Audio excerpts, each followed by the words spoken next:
Hello friends, I am Tabassum और आज हम बात करेंगे नीट 2027 प्रिपरेशन के बारे में। यदि आप नीट 2027 के लिए प्रिपेयर कर रहे हैं तो आपकी क्या प्लानिंग होना चाहिए, कौन से बुक्स आपको पढ़ना चाहिए, इस वीडियो में हम डिटेल में इस बारे में बात करेंगे।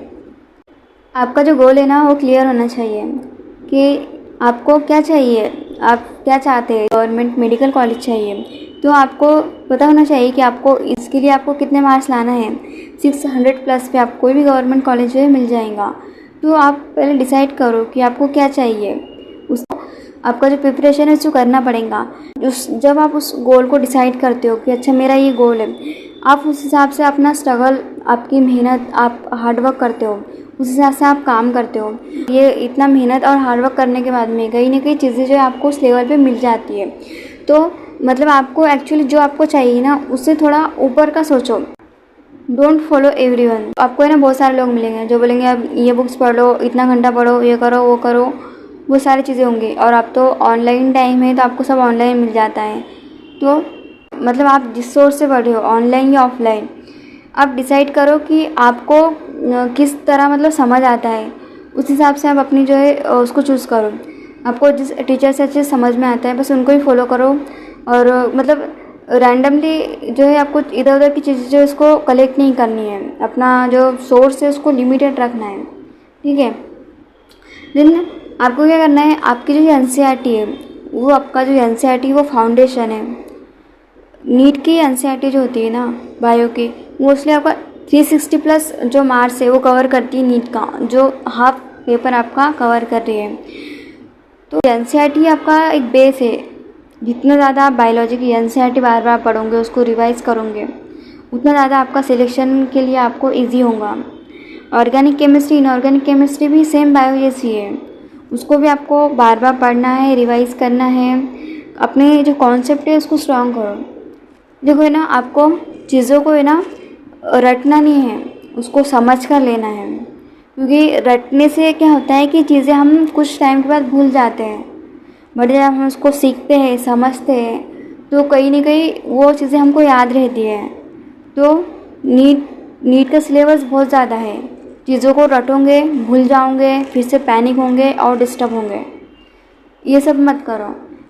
चीज़ों को समझो अच्छे से, उसको लर्न करो, अपनी कॉन्सेप्ट को स्ट्रॉन्ग करो, कॉन्सेप्ट समझने की कोशिश करो।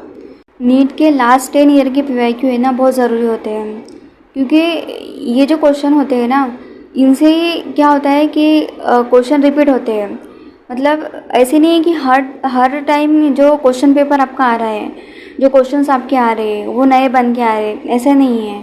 ये जो क्वेश्चन है ना वही टॉपिक से आते हैं। अगर आप लास्ट 10 ईयर का अगर पीवाईक्यू पूरा एनालाइज करेंगे ना तो आपको एक चीज़ क्लियर होगी कि ये जो जितने भी क्वेश्चंस आपके आते हैं ना वो बस एक स्पेसिफिक टॉपिक जो है उससे रिपीट होते हैं। मतलब इसमें पेपर में ऐसा है कि टॉपिक सेम है, बस जो क्वेश्चन की लाइनिंग है वो डिफरेंट है। तो आपको क्या करना है, क्वेश्चन को जो क्वेश्चन है चैप्टर वाइज, जिसके 10 ईयर हर चैप्टर का क्वेश्चन करना है आपको। इससे क्या होगा कि आपको समझ में आएगा कि अच्छा इस टॉपिक से ये क्वेश्चन आते हैं, तो आप उन पर मतलब स्पेसिफिक टॉपिक को आप और ज़्यादा स्ट्रॉन्ग कर सकते हैं। ज़रूरी नहीं है कि आपको 100% हर लाइन को पढ़ना ही है। जो सिलेबस जो होता है उनमें कुछ ऐसे स्पेसिफिक टॉपिक होते हैं जिससे 80% जो है आपका पेपर कवर होता है।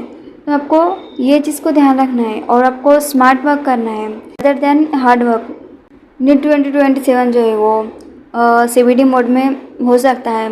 तो आपको जो आपकी प्रिपरेशन है वो भी उस हिसाब से करनी चाहिए।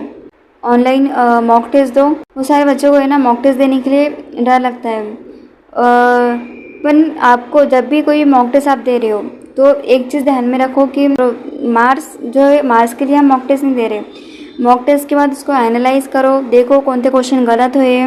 जो क्वेश्चन गलत हुए उनके टॉपिक देखो, क्या सच में वो आपकी वीक, आपकी रियलिटी क्या है, आप किस लेवल पे हो, आपको यहाँ से आगे कितना पढ़ना है, ये आपको बताएगा। इसलिए मॉक टेस्ट जो है इसको बिल्कुल भी मिस मत करो और वीकली मॉक टेस्ट देना चाहिए। आप नीट के लिए अगर एक साल में अगर प्रिपेयर कर दें तो सिलेबस ही बहुत ज़्यादा है। तो इसलिए ना रिवीजन करते रहो। आप जो भी पढ़ रहे हो ना उसको रिवाइज़ करो।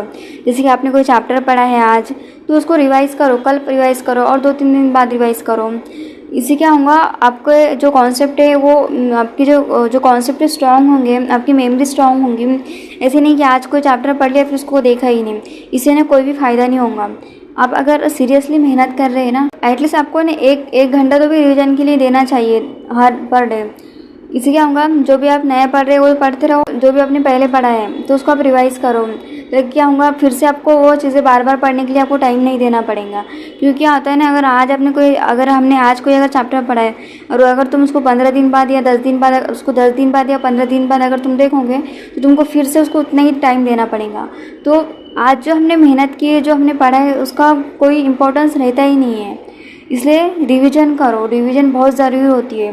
Don't collect resources.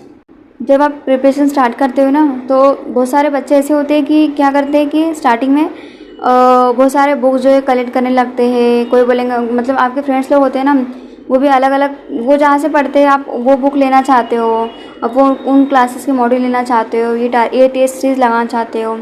आप मतलब क्या करते हो, रिसोर्स की तरफ भागते हो। और ऐसे में ना बहुत सारे बच्चे जो है ना, आपका स्टार्टिंग का जो टाइम है ना उसको वेस्ट कर देते हैं। इसलिए रिसोर्स कलेक्ट करने में मत लगो। जो बुक आपको है ऑफिशियली एनसीईआरटी, उसको ही पढ़ो, उसको ही बार बार पढ़ो। इधर उधर जो फालतू की बुक्स है या फालतू की जो चीज़ें हैं उसको कलेक्ट करने में टाइम वेस्ट मत करो। इससे क्या होगा, आप क्या करते हो कि उनको बस कलेक्ट करने में लगे रहते हो, फिर जब अच्छा खासा टाइम वेस्ट हो जाता है तो फिर आपको टेंशन होती है। आपको एक चीज़ ध्यान में रखनी है, नीट में सिलेक्शन या कोई भी एग्ज़ाम की अगर बात करें तो उस सिलेक्शन का या फिर उस एग्ज़ाम को क्रैक करने का कोई फार्मूला, कोई ट्रिक नहीं होता है। आपको जो सिलेबस दिया है उस एग्ज़ाम के लिए वो आपको कंप्लीट करना है, उसको बार बार पढ़ना है, बस आपको इतना ही करना होता है। तो इसके लिए ये नहीं है कि आपको इतने घंटे पढ़ना है, इतने बुक्स पढ़ना है, ये चीज़ें मैटर नहीं करती है। आपने डिसाइड किया है कि आपका जो गोल ये है, तो आपको जो भी आप जहाँ से भी आप क्लासेस कर रहे हैं, जो भी आपको पढ़ा रहे हैं टीचर, उसको घर पे आने के बाद उसको पढ़िए, उसको रिवाइज़ करिए, जो भी उससे रिलेटेड है उसको प्रैक्टिस करिए। स्मॉल जो आपका टारगेट है उसको आपको डेली कंप्लीट करना है। कंसिस्टेंसी को मेंटेन करो, कि ऐसे नहीं कि हफ्ते में 2-3 दिन पढ़ लिया तो हो गया, नहीं।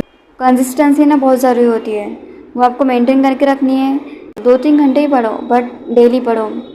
और ज़रूरी नहीं है कि कोई भी एग्ज़ाम को क्रैक करने के लिए आपको 10 घंटा 8 घंटा पढ़ना ही होता है, नहीं पढ़ना होता है। ये सिर्फ एक बोलने की बातें है कि मैं इतना घंटा पढ़ो, उतना घंटा पढ़ो, ऐसा होता ही नहीं है। क्योंकि हम रोबोट की तरह नहीं है कि डेली चलो 8 घंटे 7 घंटे पढ़ लेंगे, नहीं होता, ये रियलिटी है। और तो आप समझो कि आप मतलब 10-12 घंटे नहीं पढ़ सकते तो आप थोड़े ही पढ़िए, बट आपको डेली पढ़ना है।